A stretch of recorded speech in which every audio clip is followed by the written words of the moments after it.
Saldanha Foods has admitted it contravened the Competition Act. As a member of the SA Pelagic Fish Processors Association, the company colluded to fix prices paid to vessel owners or operators, skippers and crew for the service of catching pelagic fish.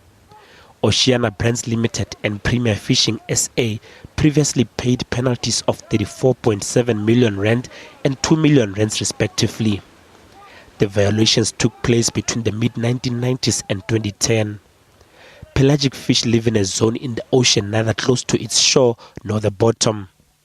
The Competition Commission also approved 3 measures on Wednesday. The first involved MTN's acquisition of a 51% stake in AfriHost Property Limited, an internet service provider. The second involved property firm Fortress Income 2, which intended to purchase an interest in Vesca's Mall in Vredenburg, Western Cape, and the third between Fraser Alexander Limited and Close-Up Mining Limited. Now, for more on the fish story, we joined on the line by the spokesperson of the Competition Commission, Marva Scott. Marva, a very good morning to you and welcome to AM News. Good morning, Elvis, and thank you for having us. Marva, take us through the price-fixing saga in pilchards and anchovies, and when did the investigation actually started?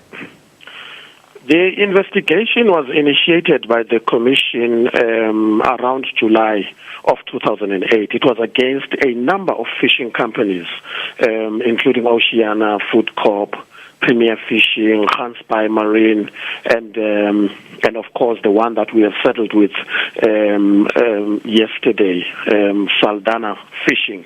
So that investigation has been happening since 2008, and so far about 3 have settled with the Commission.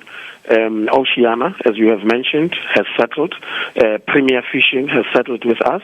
And yesterday, the Competition Tribunal has confirmed a settlement between the Competition Commission and Saldanha Fishing. So if Saldanha was fined 4 million rand, how much were the others fined?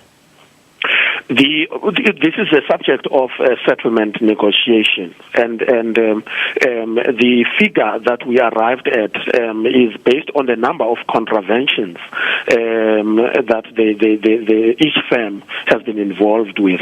For instance, Oceana admitted to 4 contraventions of the Act, and they were fined about 5% of their total turnover, the administrative penalty of 34 million rand. Premier Fishing paid about 2% of their turnover, which was about 2 million rand over that period. And Saldanha is about 2.5%, which amounts to 4 million rand of their turnover. Why are there differences in terms of the fines being imposed?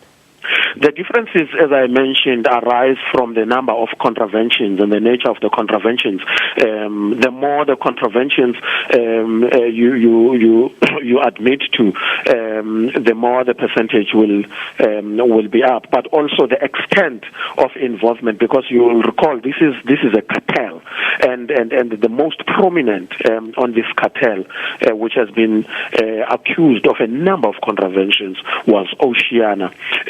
Saldanha is only implicated on a small scale in the price fixing, and that is just but one contravention. That is why they have been fined about 2.5% of their turnover. Now, as the Competition Commission, how do you know there's not more contraventions? Because these are only admittance, it's not investigation that has proven that. Well, it is investigations. We have put a number of investigations, contraventions against these. I mean, we're talking price fixing, we're talking fixing of trading conditions, we're talking issues of market allocation, and so on. But in engaging with the firms themselves, certain other contraventions are admitted, but others are argued, and ultimately they fall off the radar. So it's not that we have placed just one allegation. We have placed a number of allegations that we have investigated and put before the tribunal for adjudication. Mm-hmm. Now, some, Marva, might argue that the fine is just a slap on the wrist. Well, it is not a slap on the wrist, given the fact that in addition to the administrative penalty, which you call the fine. We normally get an undertaking from the firms that they will cease the conduct, number one. But secondly, they submit with us a compliance program which will be monitored consistently so that this type of conduct is not repeated. So it's not just a matter of fine, but it's also a matter of complying with a certain program that is prescribed for them so that the conduct should not be repeated. So if there was price fixing, it would then suggest that the consumer has been ripped off. Am I correct? You are absolutely correct. I mean, cartels harm consumers and the market very much. So, I mean, if a price of because this is in respect of services rendered to these fishing companies, and it has an impact really on the price of the product that ultimately makes it to the consumer. So yes, consumers get hurt with this type of conduct by these firms. So shouldn't consumers be sort of compensated?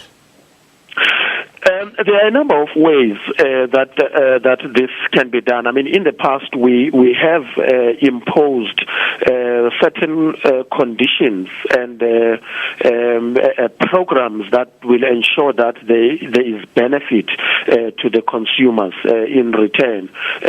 For instance, in the cement cartel a few years ago, we undertook an assessment study just to check after the busting of the cartel, what impact did that have on the consumers in terms of savings?